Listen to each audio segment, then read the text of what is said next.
Okay, can we sit, please? Hopefully we've managed to solve the technical issues. Again, apologies for those following from home. This session should be just okay. At least that's what I hope. So, well, I told before that this is going to be about training on investment readiness, and well, the next speaker is, I would say, probably the best person to give this training, because she's from BlueInvest, and I think you're familiar with what BlueInvest is. We talked about it at length in our previous workshops. So without further ado, I would leave the floor to Renata Peloso. I'll make it super personal. Yeah, it's gonna work. Okay, good. So I think most of you raise your hand if you either know BlueInvest or you're part of BlueInvest, so I avoid being redundant. Okay, perfect. For those that are online, don't raise your hand, I'm not gonna see, but enter in the chat. As you know, I'm part of the BlueInvest. I'm a senior manager at PwC. We're running this on behalf of SINEA and DG Mare. And the BlueInvest is an initiative that aims at boosting investment readiness for SMEs. For the first 4 years of the program, our aim was really to upskill different entrepreneurs, different SMEs and startups across Europe to get them to the level they need in order to have a strong investors dossier and to be able to pitch their innovation and get attention from the audience. This new cycle, our focus is also on the investor side. So what we want now is to make sure that investors are also upskilled at that level to understand your innovation, to be interested in the blue sector, and to actually get more familiarity with it. It is very convenient, actually, because right across this room, 4 rooms down here, we are having a capacity building session for investors where we have about 50 to 60 investors between VCs, private equities, family offices, fund managers that are interested in investing in the blue economy. So this is exactly what our aim and purpose is. Ensure that this match happens when you guys are sufficiently mature and when they are sufficiently interested in coming into the blue economy. So for those of you that are already familiar with the BlueInvest, have you guys joined or took part on either the capacity fundraising assistance or the technical assistance that we provide? Yeah. Can I hear a little bit about you guys? How was that experience? Just in a couple of words. I said it was going to be interactive, so. I may not be the best example because it wasn't that successful, unfortunately. I did report it at the time. The advisor that we spoke to wasn't really knowledgeable of our market, in fact.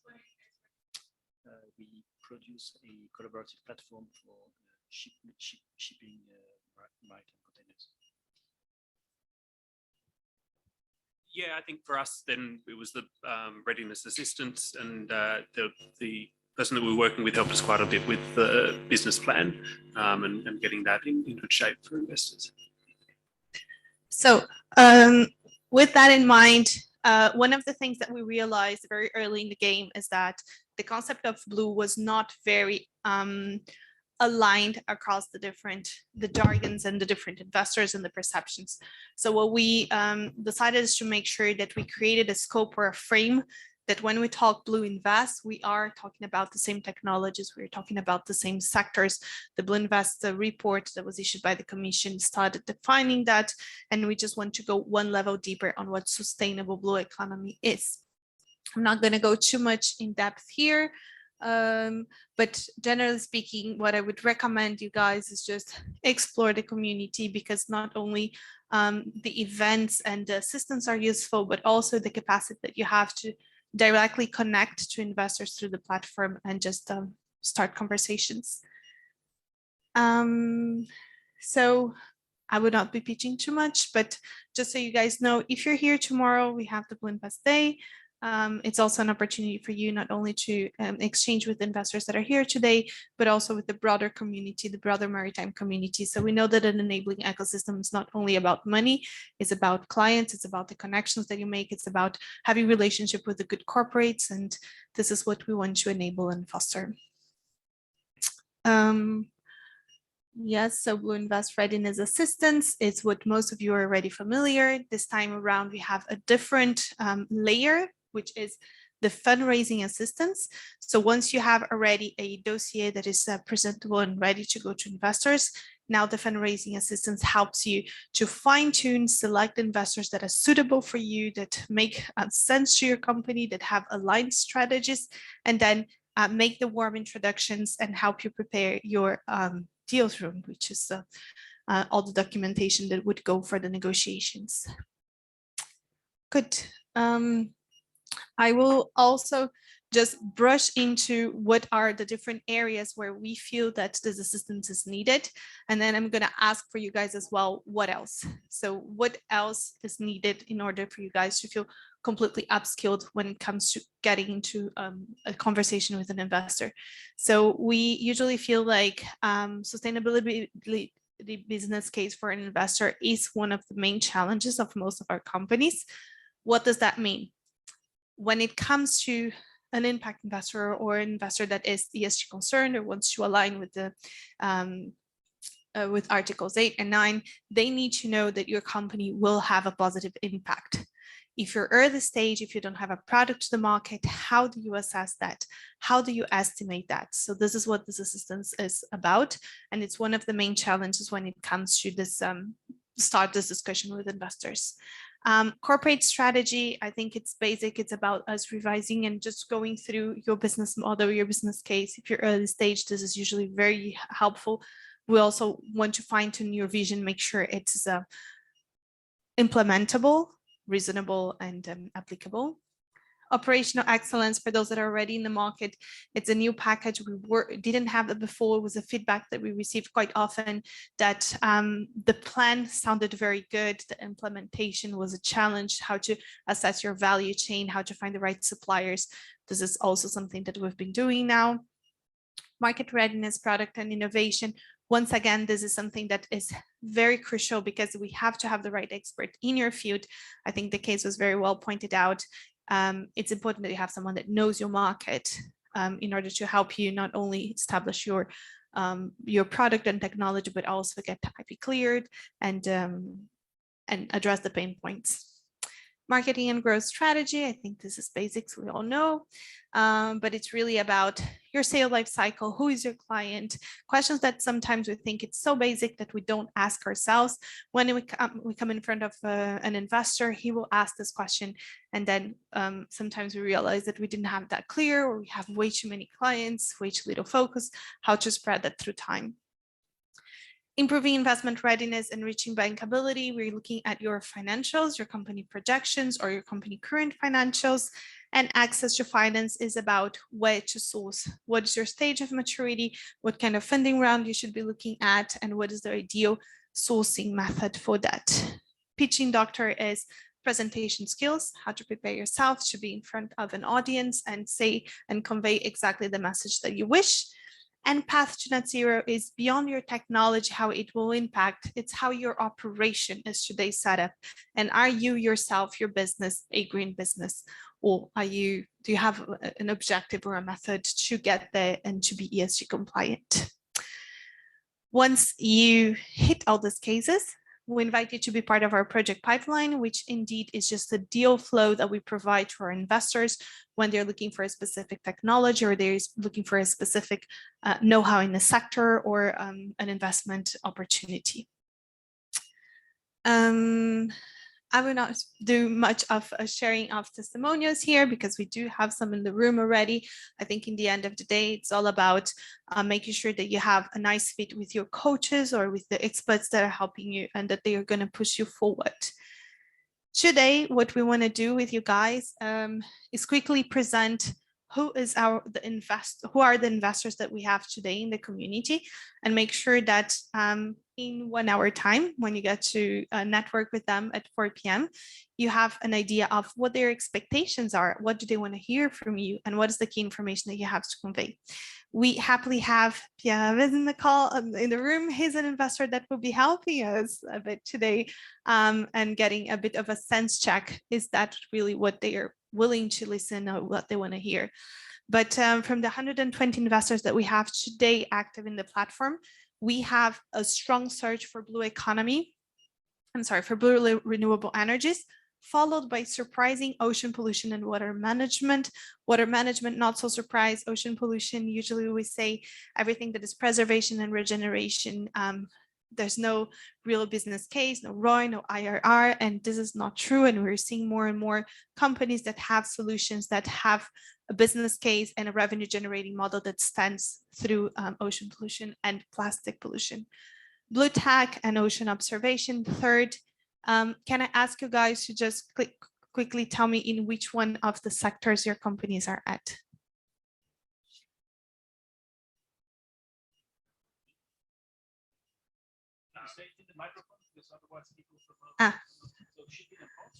Shipping and ports, and then renewables, shipping and ports.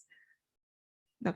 And then if we have someone there as well that can online. No. Okay. And the majority of our investors are PEs and VCs, as we would expect. A lot of them very eager to see pre-seed and seed round, not only round A. So I think that's where as well we have to try to position and bear in mind that it really depends on what their strategy is and what they're looking for. This is just a couple of examples. I don't want you to get inspired by them, but I think in the exercise that we're going to have in a couple of minutes, I want to know if you guys have thought about investors that are a suitable or a good fit for you. And we are going to try to create a pitch or presentation that is fit for them. So just to give you an idea, we say quite often, we lack capital in the blue economy. Indeed, if we want to achieve the target of SDG 14, that is the life from blue waters, by 2030, we are missing 147 million euros per year. So yes, there is an investment gap, there is a funding gap. However, there is also a number of investors that are already in place and that are actively investing, divesting, and looking for different solutions. The key is making sure that you are contacting and connecting the investor that is suitable for your solution and not just any investor at any time. Okay, so do you guys have any question for Blue, or can we start the workshop? How will be the answers to the participation in the fundraising readiness program? So all the applications are an open call. You can apply through the community and express interest. There are a series of questions that we're going to be assessing on the level of maturity. The next round deadline is on the 7th of April, and usually it takes us about a month or a month and a half to provide feedback for the selected companies. Yeah. Okay, so how to develop your value proposition for investors. So here we are using a little bit of the PwC methodology, and I think we will take a step back and talk about investors as if they were clients. When we are developing a new solution or a new product, we usually think very clearly, who is your target market? Who is your client? So what is the problem that I'm trying to solve? Is my solution, my pricing sufficiently valuable for him to disperse and to pay that? So we go through all this rationale when we are developing a solution on who is my client and is my solution suitable for my client, which we call fit. But often we don't do that with investors.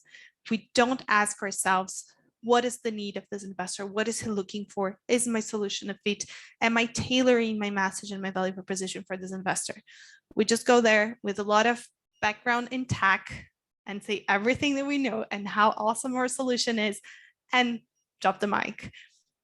This is a bit what the exercise we're going to do today. We're going to think about from their perspective. We're going to put ourselves on the shoes of the investor and really try to understand how can I frame my value proposition to them as if they were a large corporate or a large client that I want to contact or to engage with. Okay, so first is, what is the problem you're solving? Not only for the world, you know, in large, but also that how that fits the portfolio of the investor that you already have.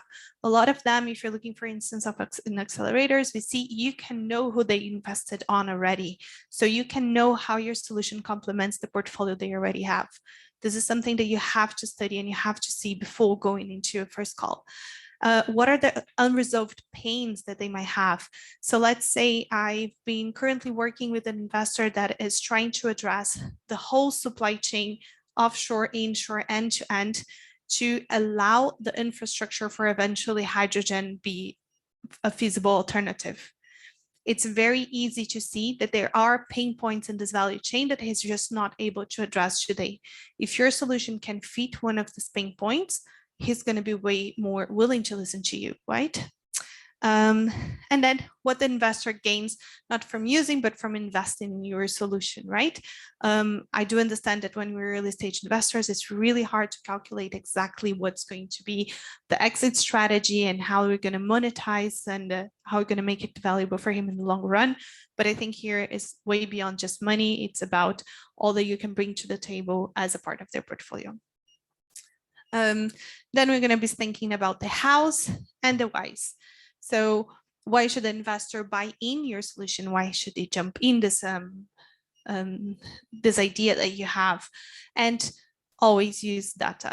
I think this is a bit basic. It doesn't need to be said and stated. Passion is really important, but the credibility of your team, but also the results of the tangible results and concrete feedback that your solution has received from the market or from the task beds and the first pilots is really, really important.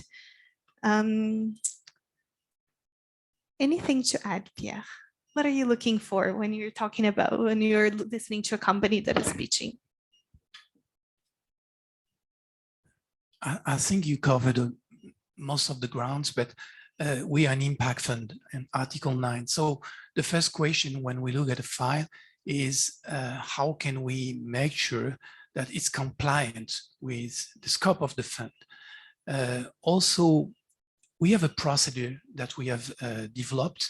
So we always go for a first exploratory call when we're going to look at the team. And most of the time, there's only one guy, coming and say, well, I'm gonna try to hook them. But the most important for an investment fund is to look at the team. If the team is suitable, if they share the same vision than the fund, then we go for a second call where we get into more details and we start, to dig into the data. This is where we get, the first deck. Usually, I never look at the deck before the first call. Then we take, a look at the deck. Then we start, digging into the data. We need, the data room. And most of the time, startups, they don't have any data room. And so they need to structure the data room. And also, when we get into more specific aspect about, the impact, then it's blank territories. They have no idea. How do you measure your KPIs? How do you define your KPIs? How are you going to implement this? Do you know how painful it could be, to do the reporting every trimesters? Sometimes it's every month. So they are not prepared at all. And but we are very persistent, and we did, an investment in a very early stage company, and they did, do the work all from A to Z, and it's very, I'd say, it's a learning process. And the more they talk with other people, the more they understand how fruitful it could be, because for the exit strategy, when you checked all the boxes, then it's an easy ride. Any questions so far? Because now we are going to start working together. So if I can ask everyone to take a piece of paper and a pen, we're going to do a short exercise. And in the end, I'm going to ask the companies that are comfortable to do that to present this exercise together with us. So we are going to create a value proposition for an investor, a fictional or a true investor at 4 p.m. And we're going to try to adjust. So this is a cheat sheet. I'm going to keep it in the screen afterwards. But first, we're going to try to do to check our value proposition canvas. For the commission, if you guys want to just make up an idea of a company, create your startup for a day, go ahead and do it. It's actually a very fun exercise, and we do it quite often for different needs match, and I think here is very purposeful. So we're going from A to B, so we're reading untraditionally from the right to the left, Arabic style. So first of all, we're looking at investor's profile, right? So there are three things that you have to, maybe you don't know from the beginning, but in this first conversation, as Pierre mentioned, you have to try to get a feeling from the investors. It's not only about you talking alone, it's about listening to the investor very much as well, and try to understand what is he looking for as far as gains, because different investors have very different perception of what gain is, and their strategies are very different. It's about asking them, what are their pains? What are they not finding in the market? What have they been looking for? What are the challenges they are facing? And then the customer jobs will explain a bit more in the next one, but it's really about how you and your solution will fit what they are looking for. And that's when you create your value map. And then you have to say, what are the gains of your solution, or if they invest in you, what are you bringing to the table?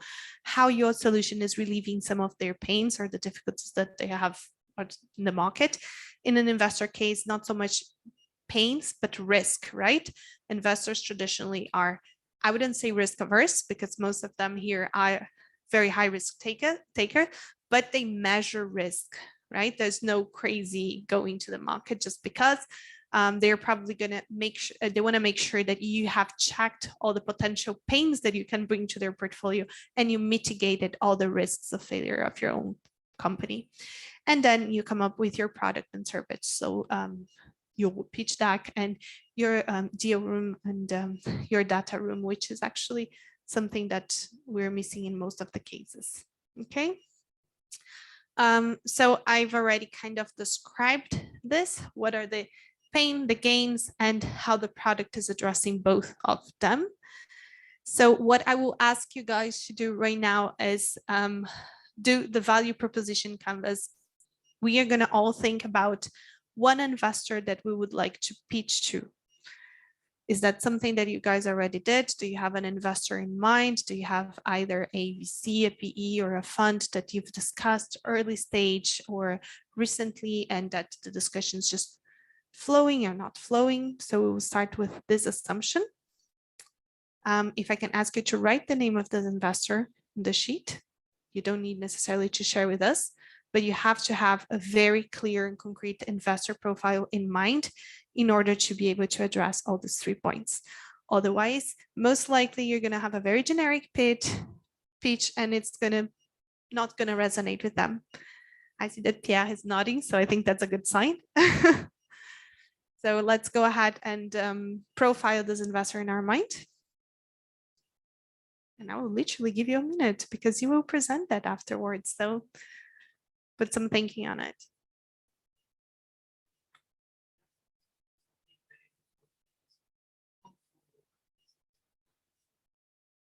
Mm.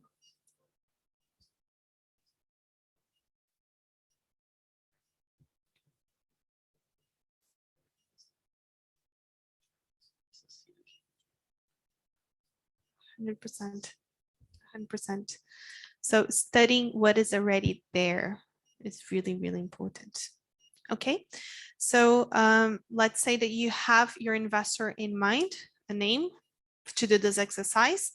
The first thing you're going to try to see is what is the investor's job. So what are they doing already? What is their fund doing? Who is already on their portfolio? What are the problems that they are trying to solve, the global needs that they are trying to satisfy. So just a couple of examples. If you're talking about, I'm going to use a very standard one. If you're talking about Aquaspark, it's no point to pitch anything that is not related to value chain of aquaculture to them, because it's just not suitable. But it's no point as well to pitch to them a solution that is identical to something they recently invested in the portfolio. But your solution might not be identical. It might be complementary to what they have on the portfolio. And this is the moment where you're going to find the right entry point. You're going to be solving a need that they have in order to accelerate another company they already invested on. So that's your sweet spot. So I'm going to give you a minute as well to try to think from the investor that you have in mind, what they might be looking for, what they might be needing. If you don't know, feel free to Google on your phone as well. It's no problem.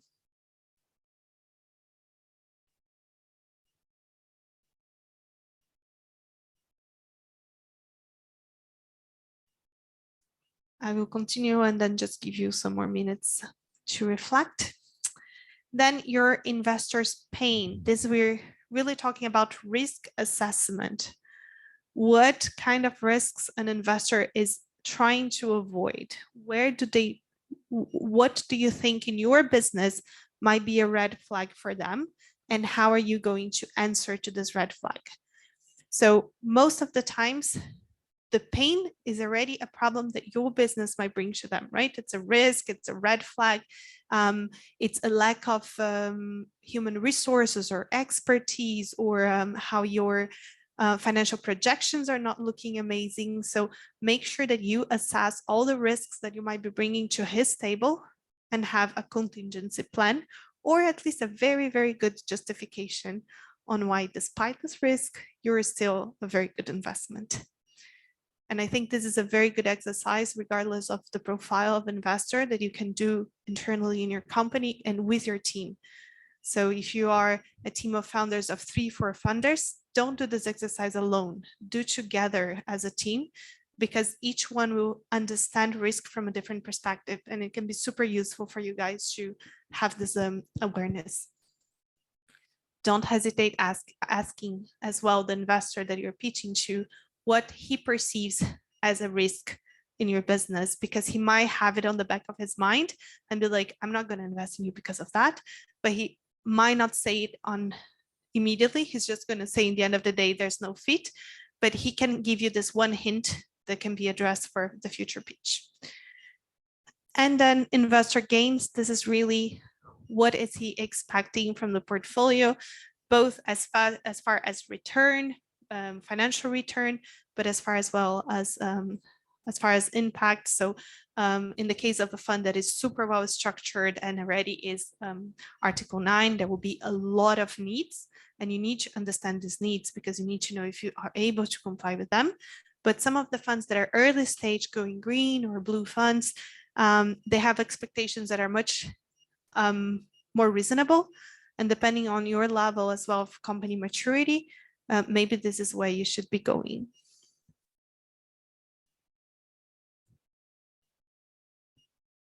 Yes, I will move into the canvas. So do the little ball. You don't need necessarily to put it in a graph or in a ball, but I think as a rule of 3, I would always say, try to point out at least 3 items in each one of them. So in 3 gains, 3 pains, and 3 addressable solutions, the job. So how can you match that to them? And so the first step of the exercise is really looking into the investor, right? So you're not so much thinking of you yet, but you're thinking of him, his needs, his portfolio, the job that he wants, his dream, his vision, what his fund wants to achieve. And now you're going to try to see how you can plug your solution to each one of those steps. So the list of features or the different aspects that your solution can bring that will address his vision, the way you're going to mitigate the pains that he might have or you might be causing, and the gain creator. So how can you really make a difference? And I think this is where your value proposition will come, because generally speaking, many companies could be aligned with your investor's profile. Many companies could have a nice profitability or a benefit, but very few will be unique. And I think this is where gain creators make a difference. It's about bringing a unique value proposition versus your competitors, versus who is already on the market. And very often, be mindful, investors are not an expert on your specific sector. They don't know all your competitors. Some are, but some are not. Sometimes you're bringing aspects in the first conversation that is new to the table.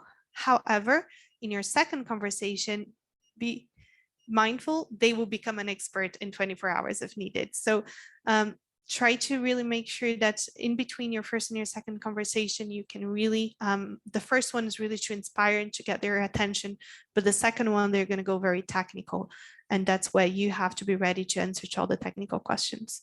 Sometimes it's going to be them, sometimes they're going to bring an extra expert to the room to this conversation, just to make sure that you're checking all the box on the technical due diligence.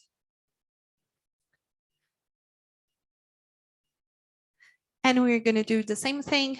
So we're going to try to now, the first ball was, I'm looking at my investor, his pains, his gains, and what he wants to deliver with his fund. This square is, what am I bringing, or my solutions bringing to add to his gain, to relieve his pains, and to help him achieve his vision or his fund's vision. Let me see, what time is it? Okay, so I think we still have a couple of minutes. I'm just gonna get you reflecting on it a bit.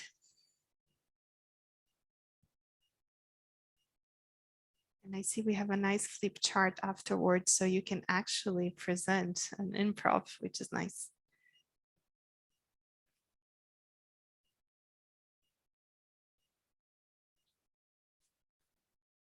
Okay, so what we call the fit, this slide looks very inspiring, but it's just very basic, is this just the position of the two, the square and the ball, putting on top of each other.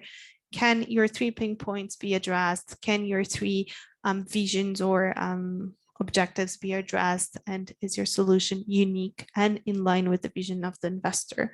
So is there a fit between you and the investor that you started off thinking?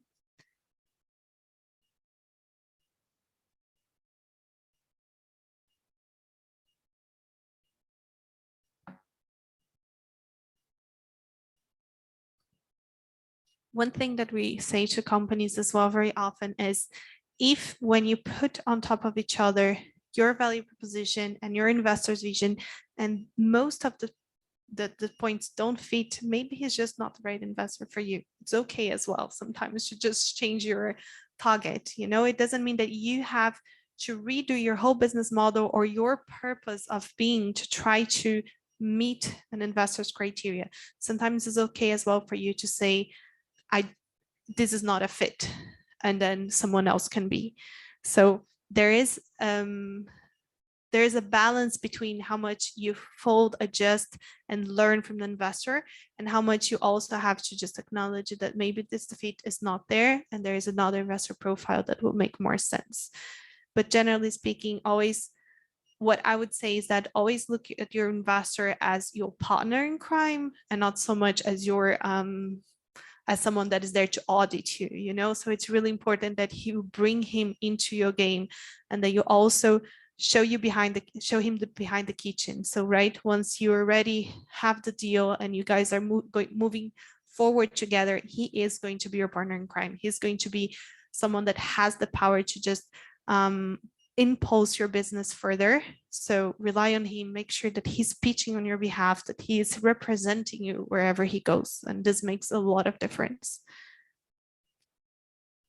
Some of the pitfalls, and here as well, I think I can open for people to share with us. So lose sight of the investor profile. You're in a discussion, you're really excited, you don't even know who he is, but you're just pulling in your technology all the way to the end.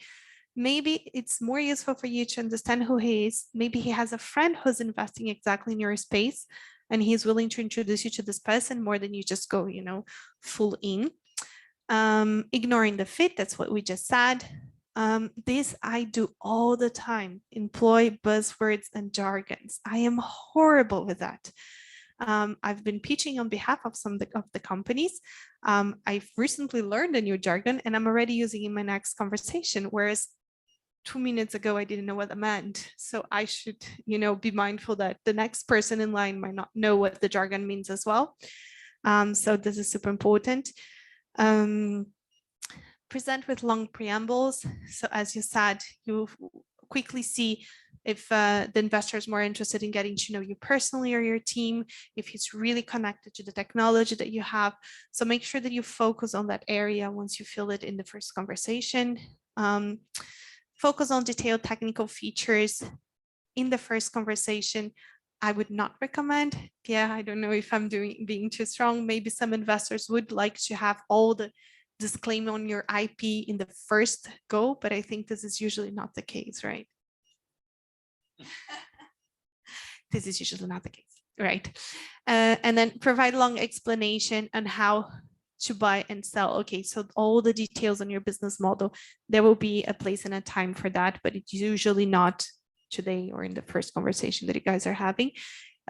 So you just have to be maybe inspiring more than necessarily technical in the first conversation, and be mindful that the second conversation you have to be fully non-technical, and the inspiration period is already passed, right? So if you're there for the second conversation, it means that you got them inspired.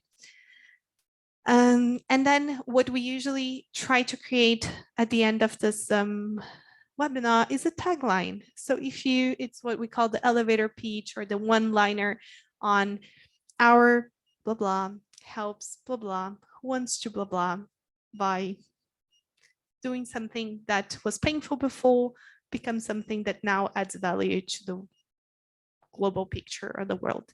So I will encourage you as well to try to create your tagline in the next 2 or 3 minutes based on your own technology and your own company.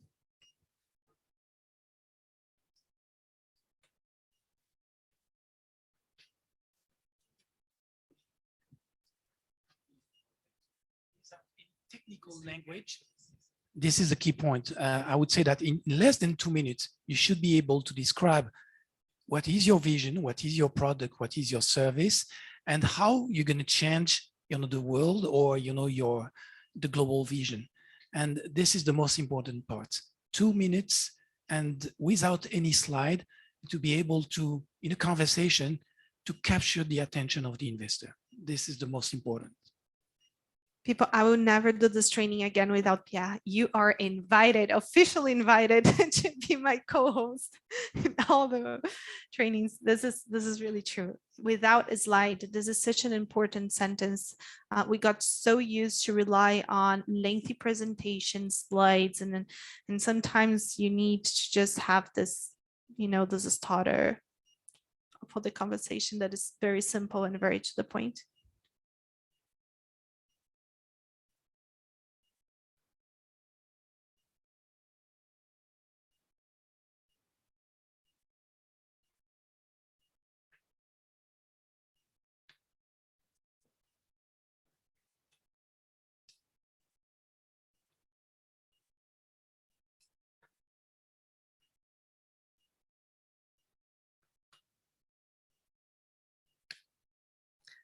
Okay, so does that, well, yeah.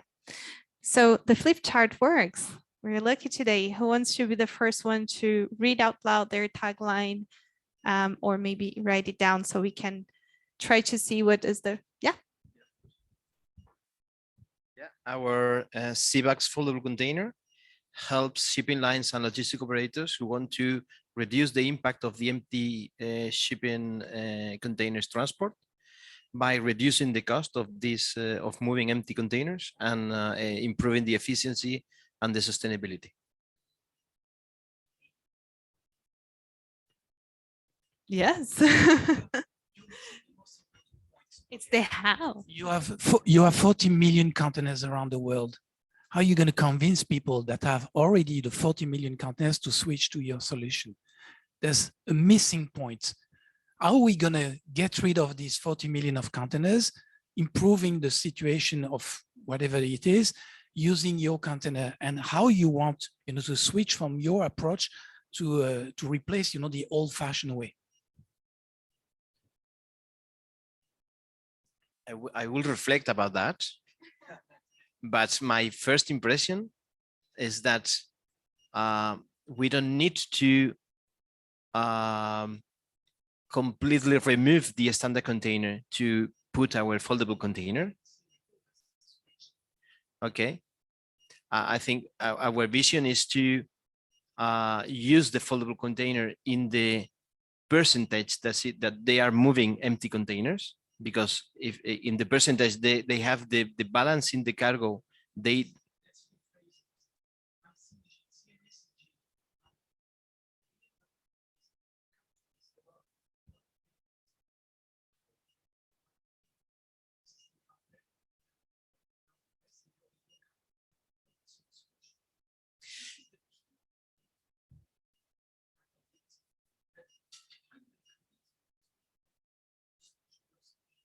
because they have a rate of renovation fleet all the years. So we don't need to implement our solution in exactly today. We can introduce the containers with the renovation rate yearly.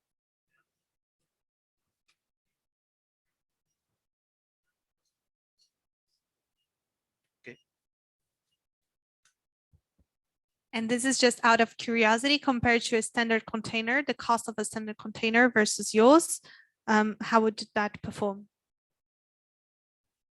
By now, we are producing in Spain in a very short size of the industrial series. We are multiplying by 5 the cost of the standard container. Despite of that, we can amortize this cost in 3-5 years. But of course, we want to implement the scale to reduce the cost of production, and of course analyze also if we must go to another country to produce the containers, as for example China, because they produce 95% of the containers of the world, or also we can improve the production capacity here in Europe with the automatization of the industrial line. 2 ways.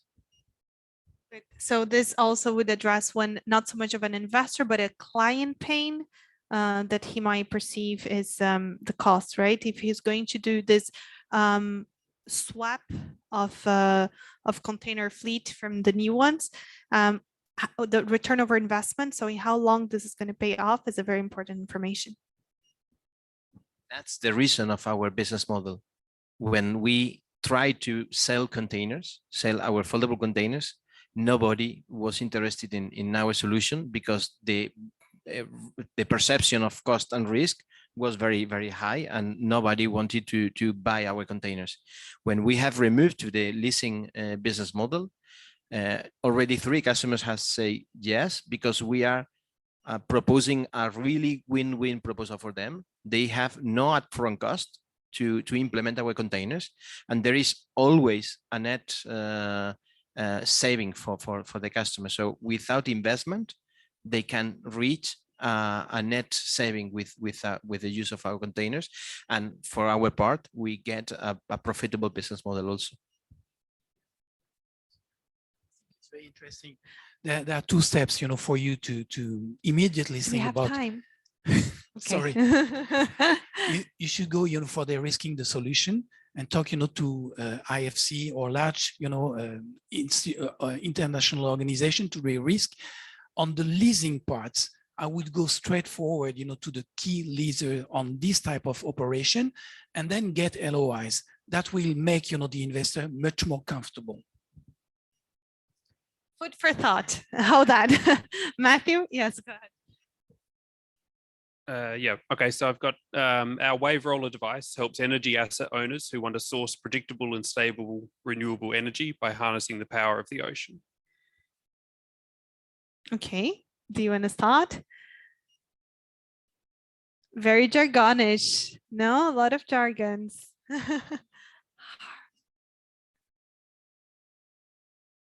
We want to make wave energy successful. Mm-hmm. Come by yourself.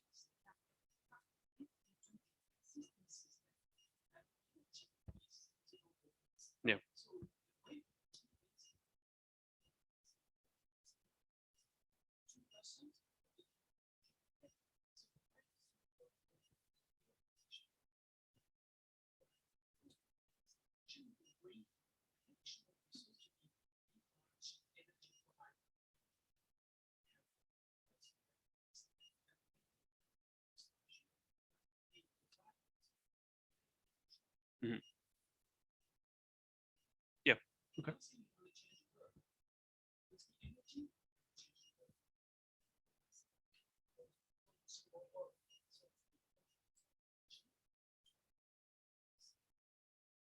So you'd say optimizing the mix of the already existing offshore facilities. And I think usually people that are already with offshore stations, they have to try to rentabilize the most possible. So some of them are trying to have algae, and some of them are trying to have aquaculture there. And this is the moment where you can come in and have the solution plug and play to make sure they're autonomous. And of course, this is just one of the many uses, but the more concrete you are on your pitch line, and it sounds very implementable, especially for wave energy, the more of a feedback you're going to have from the market. You could even pitch to Aquaspark. Value chain. Department of Energy, they say, well, we're going to bring you more additional solutions. So they went, to the offshore wind and say, well, okay, guys, you have already, big, large concession, we're going to fit in. And they started to think about how they could combine, the wave and the wind, and now with the solar. So think about your tiny, tiny position and try to grow it in a very clever way. Yeah. Okay. The next one. I'm sorry, Okay, I so don't know now- your name because I had the name tags Jeffrey, for that so one. it's Jeffrey. here, so Okay. Jeffrey, yeah, from BICO. So BICO is a SaaS platform, i.e. an online software for very large exporters and importers, and we help them manage their maritime shipments, i.e. we enable them to address on one single platform all their needs, work with carriers, freight forwarders, see schedules, book shipments, track their goods. So it's a one single place. We call it a Bloomberg of maritime. I like the way you wrapped up the Bloomberg of the maritime. I think for this specific solution is the unique value proposition, right? Because SaaS for ship management is something that we do see. So we try to understand exactly how your solution has this spread. Is it the Bloomberg approach, the one place fits all, like one-stop shop? Or I think would be one of my comments. And then maybe, yeah, if you have something. When you started to think about your project, have you been talking to Cargill? Have you been talking to DuPont?